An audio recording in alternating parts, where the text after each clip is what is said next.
Well, hello, David Tao back again with you for the next part of your guitar journey here at nextlevelguitar.com. All right, let's take some more bar chords and practice moving them around in another long progression. Now, you've probably done these before with us, so I'm just going to hop right into it, okay? And first thing is, obviously, you're going to have to know all the chords that we're talking about here before you can try and change them and get proficient at them. So the chords you're going to need to play this exercise are, we're going to go with an A minor 7th or a minor 7th chord on the 6th string root. So A minor 7th will be our first chord. Then we're going to take that to a D9. So you got to need to know a 9th chord on the 5th string root. In this instance, we're playing a D9 at the 5th fret. Love that chord. And then a 7th chord. The next chord will be a G7th, 6th string root. And then you need to know a 5th string major chord. In this instance, we're going to play C major. 5th string root. Mute that low E string with that first finger, spilling over.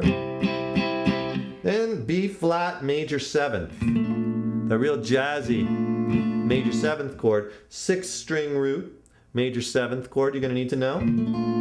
Then from there, we're playing that B flat. We're going to go to an F major 7th, and that's on the 5th string root, so you got to need to know that 5th string root major 7th. Real jazzy chords. Then we're going to play a 6th string root minor 9, and that's a beautiful chord. It's very easy because if you already know your minor 7th, you just add your pinky to the high E string on that. For instance, if we're playing it in C, just add your pinky on that 9th, that 2nd, which is the D note, high E string 10th fret. So you play your minor 7th, add that pinky on that high E. See, you hear that extra color? It's adding that 9th. You have a minor 9. Then from there, you're going to go to the G sus2, and that's on a 5th string root, so you got to know that suspended 2nd, 5th string root, real ringy chord. Then to an A major, basic 6th string root major chord, which you're probably playing like nothing, old hat right now. And then an E13 chord, which is on the, we're going to do it on the 5th string root. And that's like playing a 9, and with your pinky, you grab the 13th on the high E string.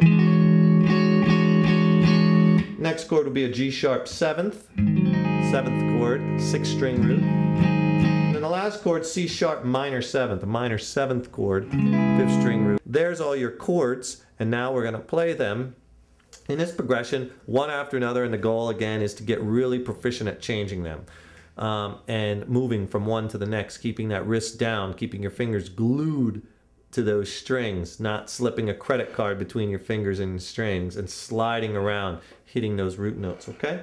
So these will be flashed on the screen. Write this in your practice log and circle any changes that you're having trouble with, and then work on those changes individually, the mechanics of those back and forth. And soon you'll be blistering through this. And like all our previous ones, at first do it with a slow quarter note, then try it with an 8th note strum, like strum 1, strum 2, strum 3, whatever. Then go to start at 2 measures per chord, go to 1 measure per chord. Then maybe try it with a 16th note strum or a funky strum or one of the other strums, or make up a strum. Again, the goal is that all these 15 different chords we're using here, right? Get proficient at changing this. Songs that have 5, 6 bar chord changes in them will be like nothing. Piece of cake, can of corn, easy as pie. Back me up, Tim Gilbert. Easy. Easy. All right, so let's start with that beautiful A minor 7th on the 6th string root. Let's go with a nice slow quarter note. You can play with me. You'll see this on the screen. Write this down, and we'll take it nice and slow at first. Here we go. 1, 2, 3, 4. A minor 7th. D9. G7. 3. C major. 5th string root. Then I gotta get that B flat major 7th to that F major 7th. Here's that C minor 9. All the way up to that G suspended 2nd. To the A major. Here comes that E13. G sharp 7th. 2, 3. C sharp minor 7th. good, very good. So, you know, at first go nice and slow. You might even want to go slower. Or you could play, you know, by this point in your guitar journey, you should be playing lots of different strums in time and having fun. And you could even do like a more jazzy with a chuck.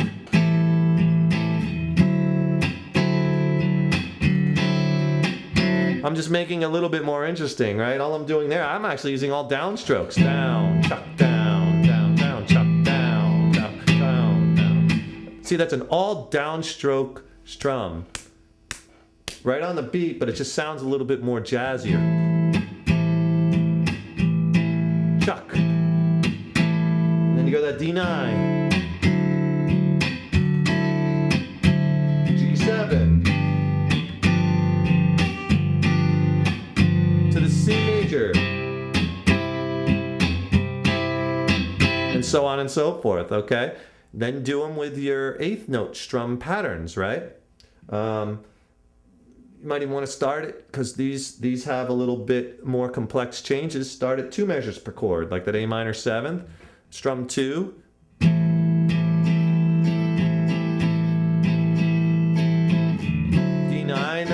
up, down, up, down, down, up, down, up, G7, up, down, down, up, down, up, C, up, down, down, down, up, B flat major 7th.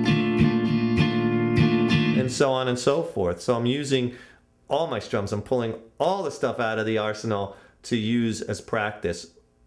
Then try it 1 measure per chord. Just go, you know, up, down, down, change,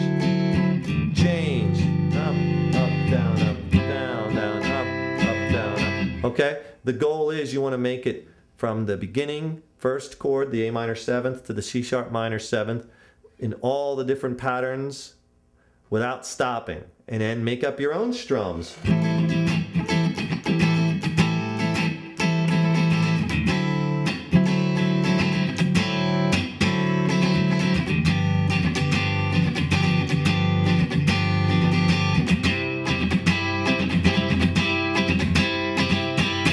Okay, as long as you're playing in time, all right, and you could set the metronome up so it's pop,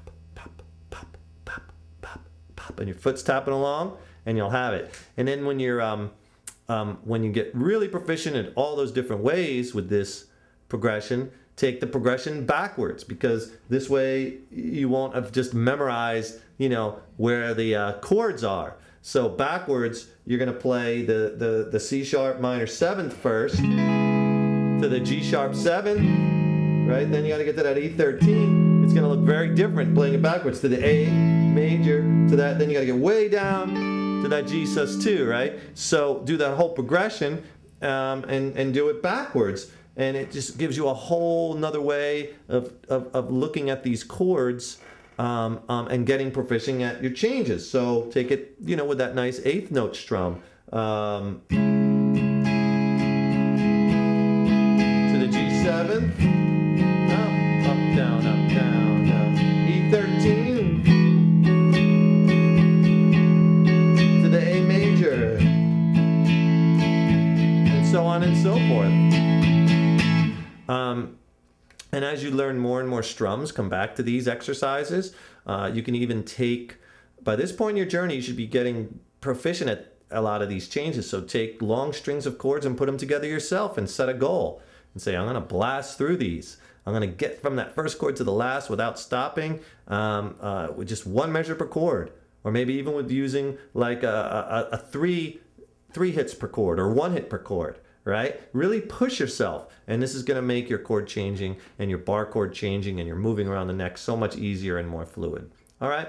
So add that to your practice regimen. Keep practicing the right things. Keep developing your ear.